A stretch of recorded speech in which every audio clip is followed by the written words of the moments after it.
Hello and welcome to Pickleball Therapy, the podcast dedicated to your pickleball improvement. It's the only podcast dedicated to your mind. My name is Tony Roy. I'm the host of this weekly podcast. It's a pleasure to be with you. This week's podcast, I am going to go over with you the definitive guide to how to deal with out-ball disputes. You're not going to want to miss this episode of the podcast. It's got a lot of stuff in here to help you process dealing with out-ball disputes, but not just out-ball disputes, life disputes, because pickleball mental journey translates to lifelong mental journey. It's good stuff. And then in the riff, I'm going to give you a behind the scenes update on what's going on with our new course here at Tony Roy Pickleball, which is the new my new home for all the coaching and the work that I'm doing in pickleball. As we dive into the podcast, we have several camps coming up. The Boston camp is either sold out or almost sold out. I'm not sure. I think there's one player who may have a spot reserved on that one. So that one may be sold out by now. Chicago is starting to move. We're getting a lot of inquiries about Chicago. So if you're in the Midwest, interested in joining us for a camp, Chicago, October, let's do it. The Dallas camp is starting to get filled up. So if you're interested in that Dallas camp, definitely check that one out. And then we have several camps here in my home base here in Tampa, which is beautiful all time of year. It's a little hot right now, but it's still beautiful. But certainly when the camps are scheduled, the temperature down here is going to be, we always say that's the reason we live in Florida. So if you're interested in a pickleball camp, make sure you check those out.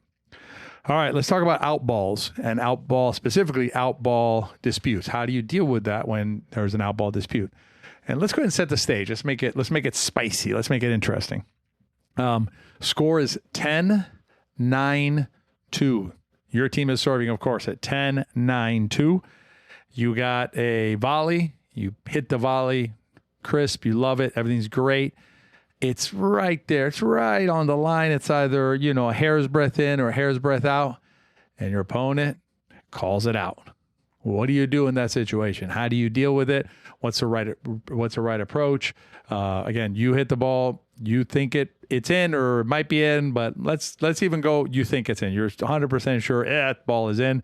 Your opponent calls it out. Very close to the line, though, not something that's 6 inches in. What do you do? So let's go through several different ways of approaching this. And I think by the end, I think you'll agree with the premise that we're going to land on here. Let's start here. Who created the situation? Okay, so you and your opponents, and I'm assuming most of the time you're playing with friends, right? That's who your opponents are. So you now have a situation. You hit the ball. They've called it out.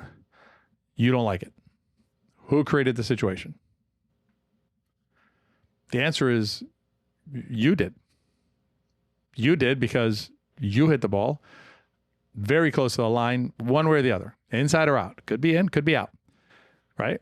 So if you created the situation, why not take some agency, right? Why not take some ownership over that situation?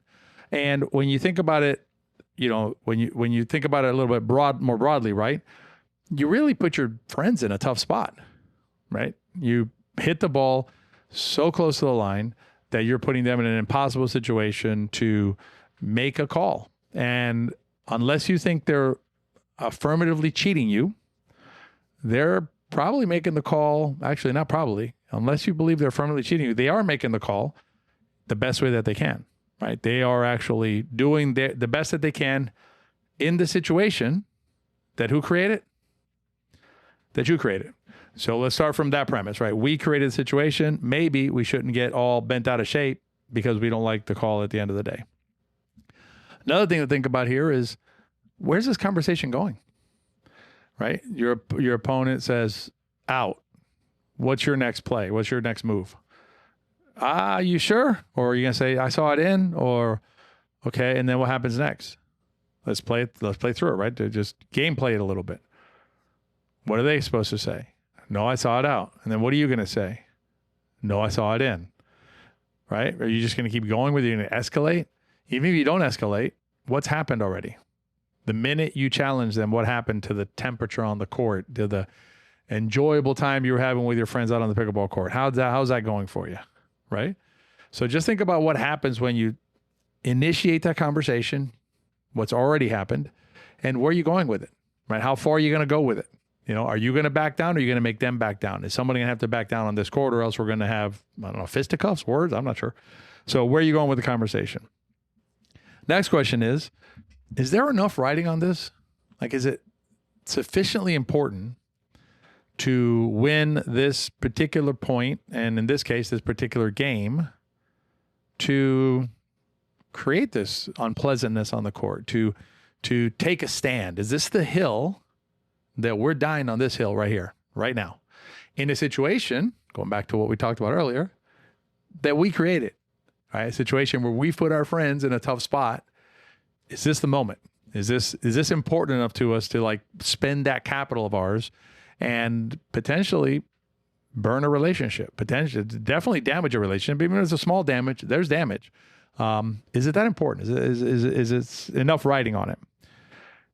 The next one is, are you 100% sure you're right? I know you think you are. I get it, right? But are you 100% sure you're right? Would you bet your life on it? I'm going to bet you wouldn't bet your life on it. I was doing some clipping earlier today, some video clipping, and I'm going to post a little short about this. Serve. I actually cropped it in. It was called out by our opponents, right? It was like right there on the line. To me, it's a toss-up. I wouldn't bet either in or out. I wouldn't bet my life on it being in. I wouldn't bet my life on it being out.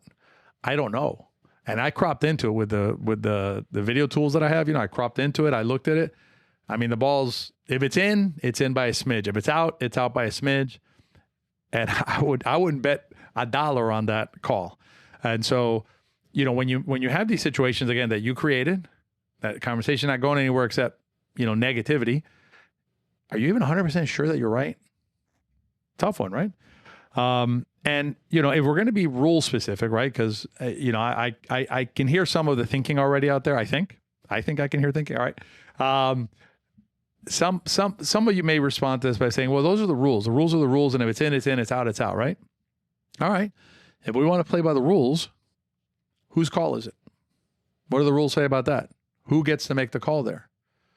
Your opponent, not you. Their call.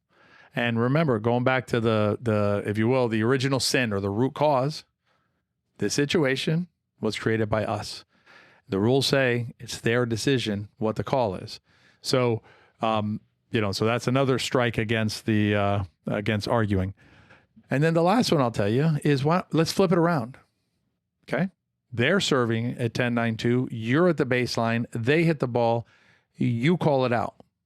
How do you feel when they create a problem for you, when they come at you because they don't like your call? How does that make you feel as a pickleball player and just as a human being? Probably not great, right? Challenging your veracity, challenging your call, challenging the situation that they challenge you in a situation that you didn't, not that you had nothing to do with, but you weren't the initial perpetrator. You weren't the initial causer of the situation. They were. They hit the darn ball right there next to the line. So what do you do, right? How do you feel? I'm guessing not good. So when you think about the litany of ways you can come at this, right? I think the answer is pretty apparent, I think, which is when you have an outball dispute, when you have an outball, any kind of disagreement about an out call situation, you got to move on. You just got to move on. Then nothing happened, You hit the ball, they call it out. Don't even hesitate. Don't pause. Don't look at them a second time. Don't do anything like that. Don't elevate the temperature in the room, because you will elevate the temperature if there's any indication that you have a problem with the call. You just say, oh man, I missed it. Toss in the ball, their serve, carry on with life.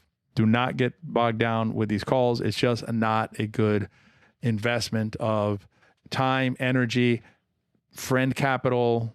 All the factors are against challenging perceived injustices in the outcall world. And I would submit to you that's it. To me, it's the same in tournament or in competitive play and in rec play. So tournaments,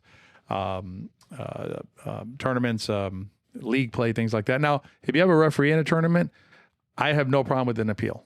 I have no problem with an appeal, right? Because in a tournament play, that's what the referees are for, right?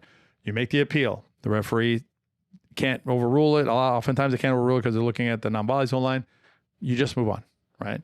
There's no money in like getting bogged down in a conversation about that. And in fact, if you watch any pro matches, they don't really get into it with each other. They just use their challenge, right? They're not even sure. And they're professionals. And there's referees on the court who aren't even sure. And I can tell you, sitting in the commentating booth, we'll watch it on the screen as they're replaying it, and they're zooming in on it, cropping in on it and showing it bigger and bigger and bigger. And we'll, me and my fellow commentator will be like, I don't know, what do you think? They'll say in, I'll say out, or I'll say in, they'll say out. We can't tell either. So why are we expecting more from our friends on a Wednesday morning or on a Tuesday evening game for them to have this like eagle eye? And if they didn't see it perfectly, then what, they're cheaters or something? Just, you got to move past that. And I'm going to tell you, this way of thinking about it, is it worth the cost, right? Is this significant enough for me? Where's the conversation going to go? Game playing that. Are you 100% sure that you're right about it, right? Flipping it around, how would you feel? All those different techniques that we use or questions that we asked regarding outballs, guess where you can use that too? In life. When you have a disagreement, when you have an uncomfortable situation, when you have something that you're going to like make an issue of, right, in your personal life outside of pickleball, why not use the same filters, the same screens to get to whether it's something that you should, in fact, or not should, but that you want to articulate, that you want to bring forward. It's just a really helpful way of reducing unnecessary conflict in situations when it's not warranted. I'll call disputes on a pickleball court. A dispute is never, ever, ever warranted under any circumstances, even in competitive play. You make the appeal. That's not a dispute. Just make the appeal and you're done. No disputes on that. So hopefully that helps you navigate out balls and keep the temperature down the court, and just remember why you're there. You're there to play pickleball, see your friends, and hopefully have a good time. All right, let's dive into the riff. So I want to give you an update on what's going on behind the scenes here at Tony Roig Pickleball, what we're up to. And I want to let you know that right now, been working my tail off on the most comprehensive course in pickleball. This is the course that's going to have everything that you need, both step by step as well as on your own if you want to DIY it. Basically, you want to kind of navigate yourself. It's going to have the answers to your questions, because it's not just going to have like, in this situation, do this, in this situation, do that, right? It's going to have, this is how the situations are built. This is how the framework of the game works given those situations, so that you learn how to navigate the game on your own. You become your own, basically, pilot, your own master inside the sport of pickleball, as opposed to just trying to remember, what did Tony say in this lesson, or what happened? What did I read over here? What did I see over there? So if most or many of you, or if not most of you, already know that I've developed a lot of pickleball curriculum in the past, developed the most comprehensive camp and online curriculum courses that are out there in the past. I can tell you that this one is even more thorough and more, it's updated, and it's just structured. It has the benefit of my additional years of coaching. So this program is going to be really powerful. And I already kind of alluded to this a little bit about it, how it works. Basically, it's going to train you. But here's an initial premise that I think is really important to understand about the way that I think about coaching, but also the way that I would submit to you that you may want to consider thinking about for your development as a player. And so the whole course starts from the premise that you are a capable, intelligent adult human being. Okay. What that means is that you can learn how to navigate pickleball yourself, right? Yes, I can guide you, right? And the TRP coaching team can guide, but you're the one on the court. You're the one making decisions in real time. You're the one deciding shots and strategies. You're the one picking the shots that you want to focus on and things like that, right? That's going to be you, and you're going to be empowered enough to do that. Because the job of the course, the way I see it, is to transfer my pickleball knowledge and the pickleball knowledge of the coaching team to you. And this course is going to do that for sure. I'm super excited to unveil the course. It'll be unveiled in September to the general public. If you're on our email list, you already got notified in the coaching digest. But if you're interested in early access, you can just click on there. There's a link that'll take you to the founding information, and you can decide if that's right for you. If you haven't seen the coaching digest yet, it's in your inbox. If you haven't received the coaching digest and you believe you're on the email list, send us an email, support@TonyRoyPickleball.com. We'll get it sorted out. If you're not on the email list, you want to be, go to TonyRoyPickleball.com, join the email list. It is free to join the email list, and you can also join the community for free and get some free courses. A lot of good content on there for you. So, and this is really important to me. I want to give a big shout out and a big thanks to those of you who have joined the founding community here at Tony Roy Pickleball. You are the players who make this coaching, all the coaching, including this podcast, possible. And it means a lot to me personally that you've shown faith in the project and in what we're doing. And it without you, again, it wouldn't be possible, and really appreciate it. I look forward to seeing some of you in, I think, a couple weeks in Boston, and then a few others of you up in Chicago in a month or so. And for everybody else, I'll see you next week on the next regular episode of Pickleball Therapy. Be well.